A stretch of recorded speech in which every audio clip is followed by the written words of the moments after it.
Friends, आप सभी का मोस्ट वेलकम है यूट्यूब चैनल विजेता कुल में। साथियों, इस वीडियो में फिर से नए 30 क्वेश्चन समान हिंदी का होने वाला है और ये फ्रेंड्स काफ़ी अपडेटेड सेट हम डिस्कस कर रहे हैं और ये आप सभी का बिहार सिविल कोर्ट के री एग्ज़ाम और बिहार कार्यालय परिचारी परीक्षा के लिए काफ़ी इम्पोर्टेंट वीडियो होने वाला है। तो फ्रेंड्स, वीडियो के अंत तक बने रहिए। आप लोग अपना आंसर कमेंट करिए और देखिए कितना आप लोग सही कर पा रहे हैं आज के इस सेट में। तो चलिए 71 से 100 तक आपका 30 सवाल होगा। तो शुरू करते हैं आज का वीडियो। पहला प्रश्न है, लिखा है इस गन्ने में मिठास नहीं है, इस वाक्य में भाववाचक संज्ञा की पहचान करिए। तो फ्रेंड्स, भाववाचक संज्ञा होता है जिसे छू हम नहीं सकते, सिर्फ अनुभव कर सकते हैं, महसूस कर सकते हैं, वो भाववाचक संज्ञा होता है। तो यहाँ पर मिठास शब्द जो लिखा गया है वो भाववाचक संज्ञा होगा। तो इसका राइट आंसर कौन सा ऑप्शन करना है? तो ऑप्शन सी हो जाएगा। साथ ही साथ और भी भाववाचक संज्ञा का उदाहरण पूछा जाता है एग्जाम में, जैसे आपका बुढ़ापा। देखिए कई बार आपका सवाल आ चुका है, बुढ़ापा हो गया, बचपना हो गया, ठीक है, बहुत सारे वर्ड आपको पूछा जाता है। चलिए दूसरा सवाल देखते हैं। लिखा इनमें से कौन सा व्यक्तिवाचक संज्ञा है? तो व्यक्तिवाचक संज्ञा क्या होता है? तो जिससे किसी खास व्यक्ति या वस्तु का बोध होता है तो उसे हम व्यक्तिवाचक संज्ञा कहते हैं। जैसे यहाँ पर ए ऑप्शन में गांव लिखा है, तो गांव आपका जातिवाचक संज्ञा होगा, क्योंकि गांव कहने से जितने भी गांव हैं वो सारे इसमें शामिल हो गए, तो विशेष तो रहा नहीं, इसलिए ए ऑप्शन नहीं होगा। इसके बाद बी ऑप्शन में दिनकर लिखा गया है, तो बिल्कुल सही होगा, क्योंकि दिनकर किसी खास व्यक्ति के नाम का यहाँ पर प्रयोग किया गया है और जो नेम होते हैं अपने आप में खास होते हैं, इसलिए इसका राइट आंसर बी हो जाएगा। नेक्स्ट है कि सर्वनामिक विशेषण किस बनते हैं? सर्वनामिक विशेषण किससे बनते हैं? तो फ्रेंड्स याद रखेंगे कि सर्वनामिक विशेषण क्या होता है? तो जो शब्द संज्ञा से पहले प्रयुक्त होकर, जो सर्वनाम संज्ञा से पहले प्रयुक्त होकर संज्ञा की विशेषता बताने का काम करता है उसे सर्वनामिक विशेषण के नाम से जानते हैं। तो आंसर इस सवाल का जो है ऑप्शन सी करना होगा। सर्वनामिक विशेषण बनते हैं सर्वनाम से, ठीक है, तो आंसर इसका सी हो जाएगा। नेक्स्ट क्वेश्चन 74 है। लिखा है सर्वनाम और सर्वनामिक विशेषण का वाक्य इनमें से कौन सा है? तो सबसे पहले ऑप्शन ए में देखते हैं। लिखा यह पुस्तक मेरी है और वह तुम्हारी। तो फ्रेंड्स यहाँ पर आप देख रहे हैं कि पुस्तक क्या है? संज्ञा है और संज्ञा से पहले सर्वनाम प्रयुक्त हुआ है यह।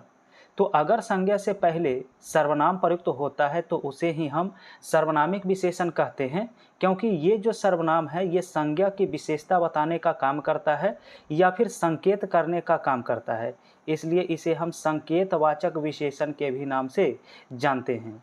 तो 74 का राइट आंसर जो है ऑप्शन ए करना होगा।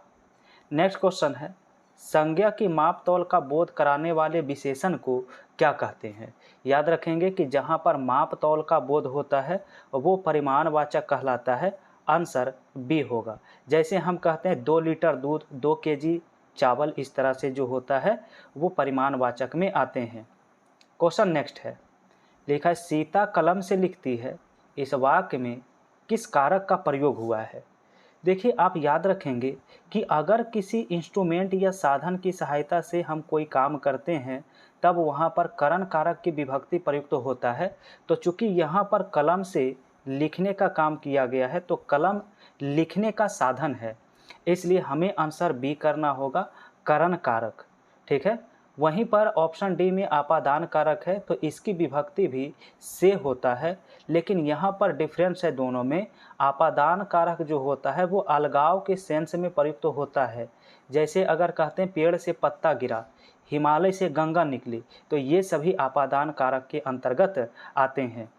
Next question. लिखा अधिकरण कारक के चिन्ह का प्रयोग इनमें से किस ऑप्शन में हुआ है? तो अधिकरण कारक की विभक्ति में पर होती है। बी ऑप्शन इसका राइट आंसर होगा। ऑप्शन ए में का के की लिखा है, तो ये आपका संबंध वाचक से संबंधित होता है। ऑप्शन सी में को के लिए लिखा है, तो ये संप्रदान कारक विभक्ति होती है संप्रदान कारक की, और से होता है करण कारक का या फिर आपादान कारक का, ठीक है, या फिर आपादान कारक। चलिए आगे बढ़ते हैं सवाल में। 78 नंबर क्वेश्चन में लिखा है, मैंने रमेश को मारा था, वाक्य में भूतकाल का कौन सा भेद का प्रयोग हुआ है। तो यहाँ पर आप देखेंगे कि पास्ट में यानी कि भूतकाल में मैंने रमेश को मारा था, तो यहाँ पर काम बिल्कुल पूर्ण हो चुका था, इसलिए पूर्ण भूतकाल करना होगा, ऑप्शन बी होगा। नेक्स्ट क्वेश्चन लिखा है, निरोग शब्द में उपसर्ग बताइए। तो निरोग में फ्रेंड्स जो मूल शब्द है वो रोग है, और यहाँ पर उपसर्ग के रूप में नी शब्द प्रयोग हुआ है। कौन सा आया है, नी शब्द, तो 79 का आंसर डी करना होगा, नी। नेक्स्ट क्वेश्चन है, नीचे दिए गए विकल्प में से भिन्न उपसर्ग के प्रयोग से बने शब्द की पहचान करें। पहला ऑप्शन में दुर्दशा, दुबला, दुराचार और दुर्व्यवहार लिखा गया है। तो friends A option, C option और डी ऑप्शन में बिल्कुल जो उपसर्ग प्रयुक्त हुआ है वो हुआ है दुर। तो यहाँ पर तीनों में उपसर्ग प्रयुक्त हुआ है, बट दुबला शब्द में कोई भी उपसर्ग नहीं है। आंसर इस सवाल का बी ऑप्शन करना होगा, ठीक है। और अगला सवाल 81 में पूछा था, डिबिया शब्द में कौन सा प्रत्यय लगा है। तो डिबिया को अगर आप तोड़ेंगे तो लिखना होगा डिब्बा, डिब्बा प्लस इया। तो यहाँ पर जो आपका प्रत्यय के रूप में प्रयुक्त होगा वो ऑप्शन बी होगा, इया शब्द यहाँ पर प्रत्यय है। और अगला सवाल फ्रेंड्स आप सभी का 82 से आंसर करना है। लिखा है, परि प्लस छेद इक्वल टू परिच्छेद में कौन सी संधि प्रयुक्त होगी। तो यहाँ पर व्यंजन संधि है, कौन सा है, तो राइट आंसर इसका ऑप्शन सी करना होगा, व्यंजन संधि। नेक्स्ट क्वेश्चन फ्रेंड्स 83 में लिखा है, यशोदा का संधि विच्छेद करिए क्या होगा। तो चूंकि यशोदा जो है वो विसर्ग संधि के उदाहरण होते हैं, यशः जोड़ द हो जाएगा, B option right answer. Next question है, लिखा है, निम्न में से सही कथन का चुनाव करिए। कौन सा कथन सही लिखा गया है। पहला ऑप्शन है कि द्वंद्व समास में दोनों ही पद प्रधान होते हैं, ठीक है, द्वंद्व समास में दोनों पद क्या होते हैं, प्रधान होते हैं। तो ये कथन तो बिल्कुल सही है। जैसे हम लिखते हैं माता पिता, ठीक है, माता पिता, भाई बहन, ठीक है, दाल रोटी, ये सभी क्या है, तो द्वंद्व समास के उदाहरण हैं। तो पहला कथन सही है। अभी दूसरा में लिखा है, तत्पुरुष समास में दूसरा पद प्रधान होता है। तो फ्रेंड्स यहाँ भी कथन सही है। और सी ऑप्शन में अव्ययी भाव समास में प्रायः पहला पद प्रधान होता है, बिल्कुल ये भी सही है, क्योंकि इसका पहला पद अवयव होता है, इसलिए आंसर एक से अधिक करना होगा। राइट आंसर जो है ऑप्शन डी हो जाएगा। नेक्स्ट क्वेश्चन, नवरत्न में कौन सा समास है। नवरत्न का मतलब होता है नवरत्न, यानी नवरत्न का समूह। तो इसमें आप देखेंगे कि पहला शब्द नौ जो आया है वो संख्या है, जिसका पहला पद संख्या होता है उसे द्विगु समास कहते हैं। आंसर सी होगा। नेक्स्ट लिखा, जो अच्छा बोलता है उसके लिए एक शब्द बताइए। अच्छे बोलने वाले को हम सुवक्ता के नाम से जानते हैं। आंसर इसका सी है। अगला क्वेश्चन 87 है, लिखा, कुलांगार शब्द के लिए उचित वाक्यांश का चयन करें। तो कुलांगार का होता है कि अपने ही कुल का नाश करने वाला व्यक्ति को कुलांगार के नाम से जानते हैं। नेक्स्ट लिखा है, निम्न में से कौन सी वर्तनी की दृष्टि से शुद्ध शब्द है, यानी कि आशीर्वाद लिखना किस ऑप्शन में सही है। तो फ्रेंड्स बी ऑप्शन में आपका राइट लिखा गया है। नेक्स्ट लिखा, फुर्तीला शब्द का वर्तनी क्या है, सही वर्तनी। तो फुर्तीला लिखना जो है ऑप्शन सी में बिल्कुल सही होगा, इसका आंसर राइट होगा। नेक्स्ट क्वेश्चन है, लिखा, निम्न में से शुद्ध वाक्य का चयन करें।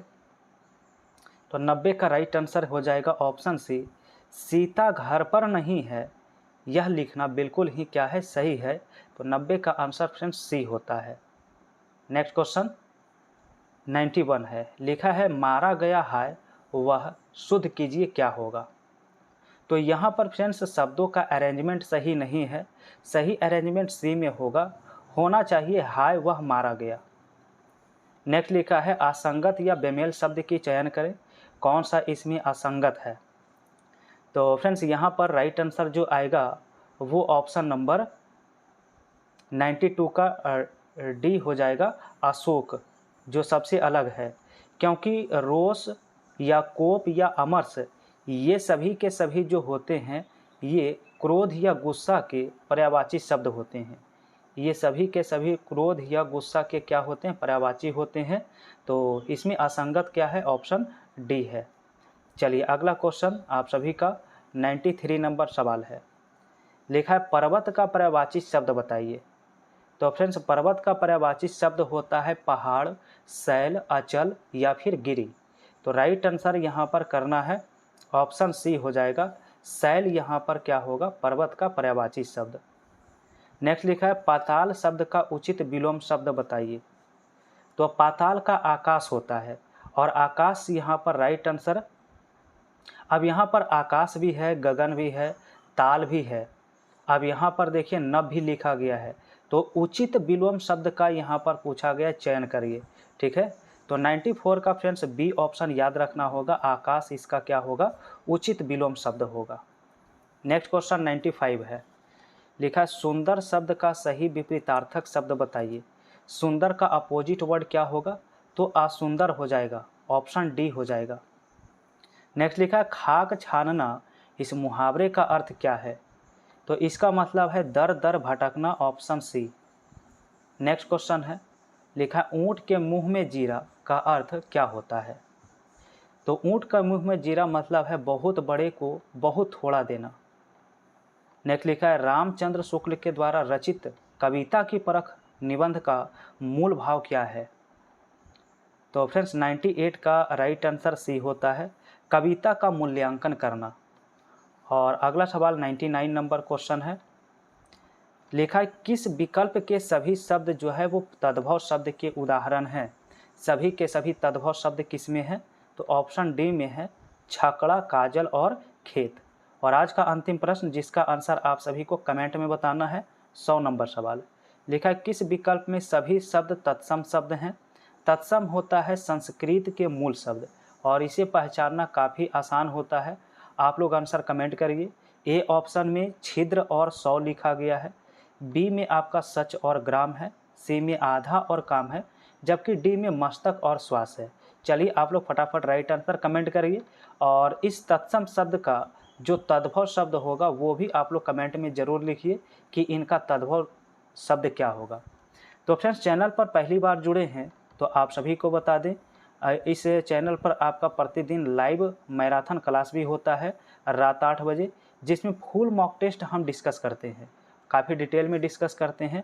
आप लोग आज से ही ज़रूर जुड़िए रात 8 बजे, काफ़ी इम्पोर्टेंट आप सभी के एग्ज़ाम के लिए होता है। तो फ्रेंड्स ये वीडियो आप सभी को पसंद आया हो तो लाइक कर दीजिए, शेयर कर दीजिए। पहली बार जुड़े हैं आप लोग चैनल को भी सब्सक्राइब करिए।